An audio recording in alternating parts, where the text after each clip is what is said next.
نبی جناب محمد رسول اللہ صلی اللہ علیہ وسلم کی یہ حدیث اتنی پیاری حدیث ہے کہ میں سمجھتا ہوں کہ ہر مسلمان کو اس حدیث کو ہمیشہ اپنے دل کے کونے میں رکھنا چاہیے.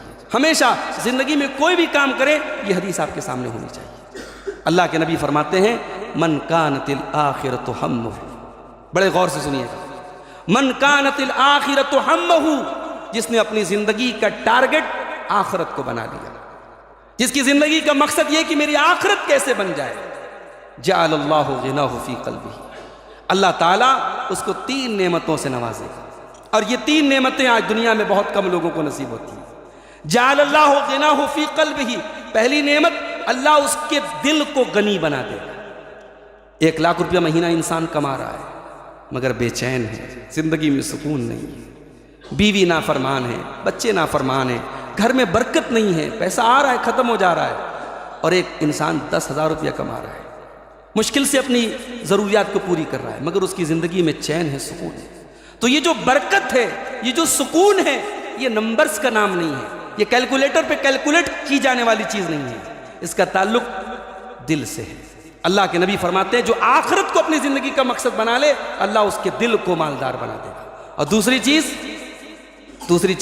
وَجَمَعَ لَهُ شَمْلَهُ، اللہ اس کی الجھنوں کو حل کر دے گا، اس کی پرابلم کو حل کر دے گا، اس کی زندگی سے ٹینشن ختم ہو جائے گی. اور تیسری چیز وَأَتَتْهُ الدُّنْيَا وَهِيَ رَاغِمَةٌ، دنیا چل کر کے اس کے پاس آئے.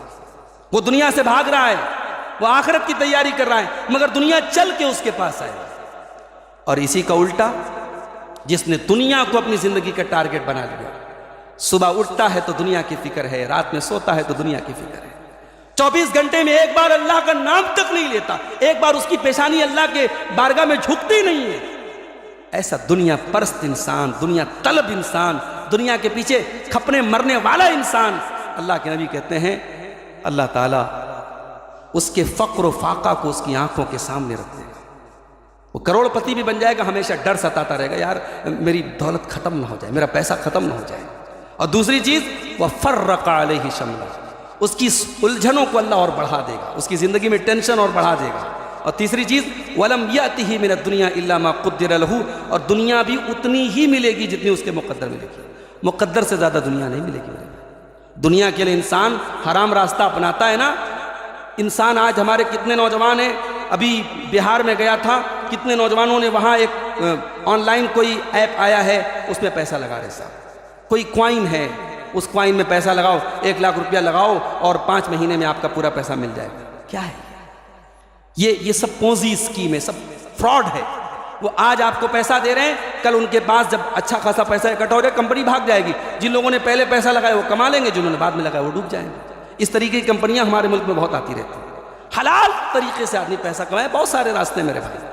آج نوجوان جوا کے ذریعے، سٹا کے ذریعے، آن لائن ایپس کے ذریعے پیسہ کمانا چاہتا ہے، تجارت نہیں کرنا چاہتا، محنت نہیں کرنا چاہتا، اپنے دماغ اور اپنے وقت کو لگانا نہیں چاہتا ہے. تو یاد رکھو ہماری روزی روٹی جو ہے نا وہ ہماری ماں کے پیٹ میں ہم تھے لکھ دی گئی تھی، اپنے مقدر سے زیادہ ہم روزی نہیں پا سکتے. اللہ کے نبی فرماتے ہیں جو دنیا کو اپنا ٹارگٹ بنائے گا اللہ تعالیٰ دنیا اتنی ہی دے گا جتنی اس کے مقدر میں لکھی. تو میرے بھائیوں، آخرت کی فکر ہم اپنے دلوں میں پیدا کریں، اور برزخ کی جو زندگی ہوگی اس زندگی میں ہم کیسے بہتر زندگی ہم وہاں حاصل کریں اس کی ہمیں فکر ہونی چاہیے. قبر کے عذاب سے ہم کیسے بچیں اس کی ہمیں فکر ہونی چاہیے. ہمیں اللہ سے دعا بھی کرتے رہنا چاہیے.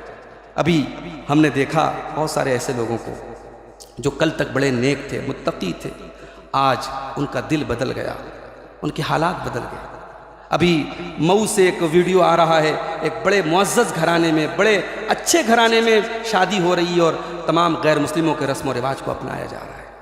یعنی وہ گھرانے جہاں دینداری تھی، جو اپنے دینداری اور اپنے عزت کے لیے مشہور تھے، آج ان گھروں میں پیسہ آ گیا، 4 دن کی چاندنی آ گئی، ان گھروں میں کچھ بھی ہو رہا ہے. شادی بیاہ کے موقع پہ لڑکیاں ڈانس کر رہی ہیں، مردوں میں ہلدی کی رسم ہو رہی ہے، یہ آج ہو رہا ہے میرے بھائی. اس لیے ایک دعا کیا کرو اللہ تعالیٰ سے، یا مقلب القلوب ثبت قلبی علی دینک، اے دلوں کے پھیرنے والے، اے دلوں کو کنٹرول کرنے والے، میرے دل کو اپنے دین پر ثابت قدم کر دے. اور اللہ کے نبی ایک دعا کیا کرتے تھے، اللہم انی اعوذ بک من الحور بعد القور، اے اللہ میں تیری پناہ چاہتا ہوں دین کے راستے پر آنے کے بعد واپس نہ چلا جاؤں، پلٹ نہ جاؤں، توحید کے راستے پر آنے کے بعد شرک کی طرف نہ چلا جاؤں، دین کے راستے پر آنے کے بعد بے دینی کی طرف نہ چلا جاؤں۔ اے اللہ میں تیری پناہ چاہتا ہوں۔ ان دعاؤں کو پڑھا کرو میرے بھائی، دعا کیا کرو اللہ سے، اللہ فتنوں سے محفوظ رکھے۔ فتنوں کا دور ہے اور اتنے خطرناک فتنے اس دور میں پیدا ہو رہے ہیں کہ صبح کو انسان مومن ہوتا ہے اور شام ہوتے ہوتے کافر ہو جاتا ہے۔ دعا کیجیے اللہ ہم سب کی ان فتنوں سے حفاظت فرمائے۔ رب العالمین ہمیں اور آپ کو اپنی آخرت کی فکر کرنے کی توفیق عطا فرمائے۔ اللہ قبر کی زندگی کو ہم سب کی بہتر بنا دے۔ اللہ عذاب قبر سے ہم سب کو محفوظ فرمائے۔ رب العالمین ہمارے وہ تمام بھائی، ہمارے وہ تمام رشتہ دار جو توحید اور ایمان پر دنیا سے گئے ہیں، اللہ ان کی آخرت کی اور قبر کی برزخ کی منزلوں کو آسان کر دے۔ رب العالمین ہمیں سے جو بیمار ہیں ان کو شفاء کامل عاجل عطا فرمائے۔ جو روزی روٹی سے پریشان ہیں اللہ ان کے کاروبار میں برکت نصیب فرمائے۔ اللہ ہم سب کو توحید و سنت کے راستے پر مرتے دم تک چلنے کی توفیق عطا فرمائے۔ اللہ ہمارے مظلوم فلسطینی بھائیوں کی بھی مدد فرمائے۔ اللہ ان پر ظلم کرنے والے ظالموں کو ان کے انجام تک پہنچا دے۔ رب العالمین ہمارے وطن عزیز کی، ہمارے ملک کی حفاظت فرمائے، ہمارے ملک کے امن، چین اور سکون کی حفاظت فرمائے اور فرقہ پرستوں کی تمام کوششوں کو ناکام کر دے۔